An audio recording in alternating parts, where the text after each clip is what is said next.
Okay, children, let us continue this topic. So, as I said before, the two pollen grains will enter into through pollen tube. So, this one is called as pollen tube. So, இந்த pollen tube வழியா என்ன ஆயிடுச்சு, இந்த ரெண்டு மேல் gamete வந்துருச்சு. ஒரு மேல் கேமெட் என்ன பண்ணும், இங்கே இருக்கக்கூடிய எக்கு கூட போய் ஃபெர்டிலைஸ் பண்ணும். ஓகே, இன்னொரு மேல் கேமெட் என்ன பண்ணும், இந்த pollen nuclei போயிட்டு ஃபெர்டிலைஸ் பண்ணும். Okay, so how many types of fertilization takes place? Two fertilization இல்லையா, ஒரு fertilization இங்கே நடக்குது, ஒரு fertilization இங்கே நடக்குது. So this process is called as double fertilization. Okay, so let us see what in detail about the double fertilization. Double fertilization. Okay, so double fertilization முதல்ல யார் demonstrate பண்ணது அப்படின்னு பார்த்தீங்கன்னா Navaskin in the year 1898. Okay, அவர் எதில் இந்த மாதிரி கண்டுபிடிச்சாரு அப்படின்னு, எதில் செஞ்சு காட்டினாருன்னு பார்த்தீங்கன்னா லிலியம் அண்ட் ஃப்ரிட்டிலேரியா. லிலியம் அண்ட் ஃப்ரிட்டிலேரியா இந்த ஃப்ளாரில் தான் இவர் நவாஸ்கின் என்றவர் 1898 டபுள் ஃபெர்டிலைசேஷன் செஞ்சு காட்டுவார். ஓகே, ஸோ டபுள் ஃபெர்டிலைசேஷன் என்னது, the participation of two male gametes. Okay, the participation of two male gametes to that act as during the process of fertilization. Okay, so once a pollen tube has formed, two male gametes will enter into the once during fertilization the two male gamete will enter into the lower part of ovary through the formation of pollen tube. So one male gamete will fuse with the egg, second male gamete will fuse with the polar nuclei. அப்படிங்க எழுதிட்டுமா, ஒரு மேல் gamete egg கூட fuse ஆகிடும் and it forms zygote இல்லையா, and it forms zygote. This zygote will later develops into embryo. Okay, so let us see what happens to the second male gamete. So second male gamete fuses with two polar nuclei. See, two polar nuclei.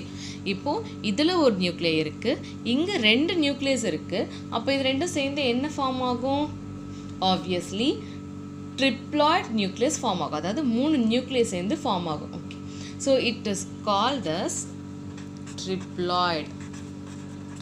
ட்ரிப்ளாய்ட்னா மூணு, triploid primary endosperm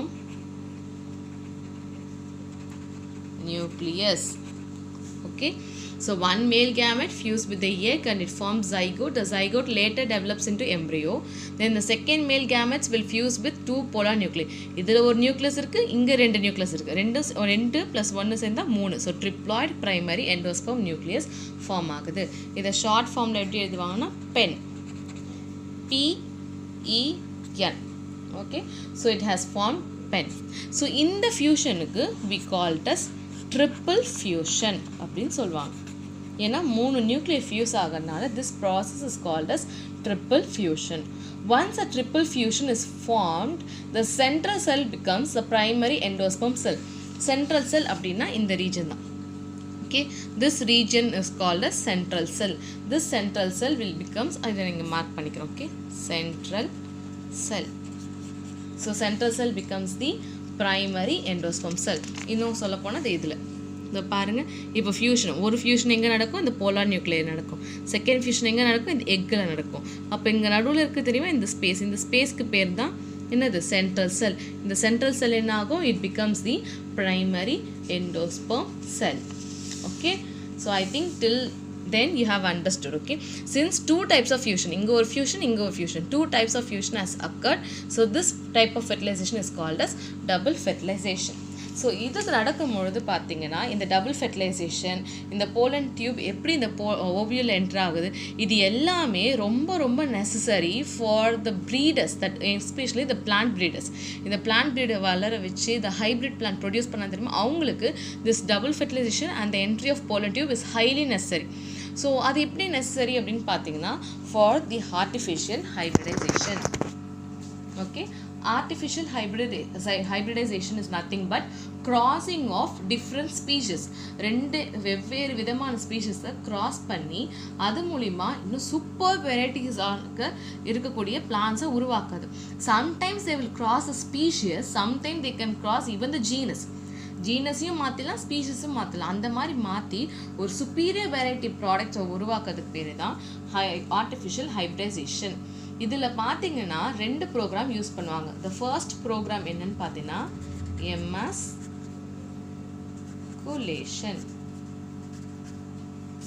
emasculation. இது எப்படின்னு பார்த்தீங்கன்னா, இப்போ ஒரு பூ இருக்குது, இது வந்து ஹைபிஸ்கஸ் நினச்சிக்கோங்க. ஹைபிஸ்கஸ் இருக்குது. ஹைபிஸ்கஸில் பார்த்தீங்கன்னா இங்கே போலன் கிரெயின்ஸ் வந்திருக்கும் இல்லையா, ஆந்தர் ஃபிலமெண்ட் இருக்கும்.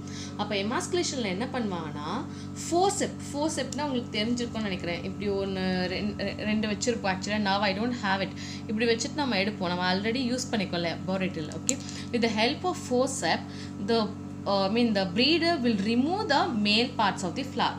அப்போ எந்த இதெல்லாம் பைசெக்ஷுவல், அப்போ இது எங்கே ஃபாலோ பண்ணுவாங்க எமாஸ்குலேஷன்? பைசெக்ஷுவல் ஃப்ளாரில்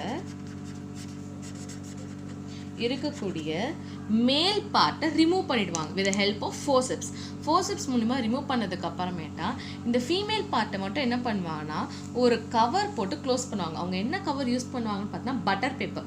இந்த பட்டர் பேப்பர் பார்த்தீங்கன்னா இந்த இதில் யூஸ் பண்ணுவாங்க. இந்த கேக் செய்யும் போது பார்த்தீங்கன்னா கீழே வந்து ஒரு பேப்பர் யூஸ் பண்ணுவாங்க.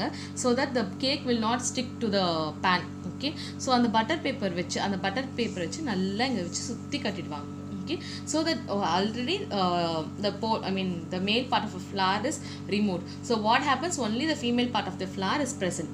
So next இதை எமாஸ்குலேட் பண்ணுறது, அதாவது ரிமூவ் பண்ணதுக்கு அப்புறமேட்டா இதை வந்து பேக் பண்ணிடுவாங்க. ஓகே, இந்த பேக் பண்ணக்கூடிய அந்த டெக்னிக் பேர் தான் packing.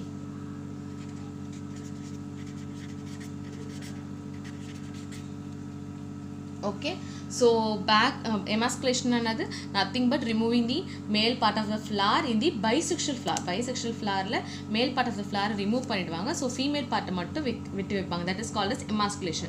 once the emasculation is done, bagging, அதாவது ஒரு அது என்னது அது பேர் மறந்துச்சு. அந்த பட்டர் பேப்பர் வச்சு அது வந்து ஒரு பேக் மாதிரி ஃபார்ம் பண்ணிடுவோம். Okay, so that the other pollen grains, அதாவது அந்த காற்று மூலிமா அடிச்சுட்டு வர போலன் கிரெயின்ஸ்னால் will not fall on to the stigma. Okay, but இது எப்படி நம்ம ஃபெர்டிலைசேஷன் பண்ணுவாங்கன்னு பார்த்தோன்னா, they will use the brush to do the pollination. that too the by using the manpower they will do this fertilization. அதாவது ஒரு brush எடுத்து pollen கிரெயின்ஸை தொட்டு அந்த ஃப்ளாரை டச் பண்ணிட்டு போயிடுவாங்க. ஸோ அவங்களுக்கு என்ன மாதிரியான ஃப்ளார் வேணுமோ அந்த ஃப்ளாரே ஃபார்ம் ஆகிடும். Okay, so this method is called as bagging, whereas this bagging will be done in the unisexual flower. Unisexual ஃப்ளார்லேயும் நம்ம பண்ணுவோம், ஆனால் எமாஸ்குலேஷன் நடக்காது. ஏன்னா யூனிசெக்ஷுவல் ஃப்ளார்னா என்னது, it will be having only one sexual part of the flower தான் இருக்கும் இல்லையா, ஒன்று மேல் இருக்கும் இல்லை ஃபீமேல் இருக்கும். அப்போது இந்த யூனிசெக்ஷுவல் ஃப்ளாரில் என்ன பண்ணுவாங்கன்னா எதெல்லாம் ஃபீமேல் பார்ட் இருக்கோ அது மட்டும் சுற்றி பேக்கிங் பண்ணிவிடுவாங்க. அதாவது கவர் மாதிரி கட்டிடுவாங்க. அது நல்ல பெருசானதுக்கு அப்புறமேட்டா using the man part they will fertilize the flower by touching the pollen grain using the brush and keeping it on the stigma. Okay, so bisexual மட்டும்தான் எமாஸ்குலேஷன் நடக்கும். அதுக்கப்புறம் பேக்கிங் பண்ணுவாங்க. யூனிசெக்ஷுவல் ஃப்ளாரில் எமாஸ்குலேஷன் நடக்காது, ஏன்னா அதில் ஆல்ரெடி ஒரு sexual part தான் இருக்கும். So they will directly go for this bagging. Okay, so இந்த மூலிமா பண்ணுறதுனால தே கேன் கெட், அதுவும் பார்த்தீங்கன்னா ஒன்ஸ் போலன் டியூப் ஃபார்ம் ஆகி அந்த காய் உருவாக்குற வரைக்குமே இந்த பேக்கிங் அது நடந்துகிட்டே தான் இருக்கும். அது பார்த்தீங்கன்னா அப்பப்போ ரிமூவ் பண்ணி புது bag, that is they will always do the rebagging again and again. Okay, I hope till then you have understood. Okay.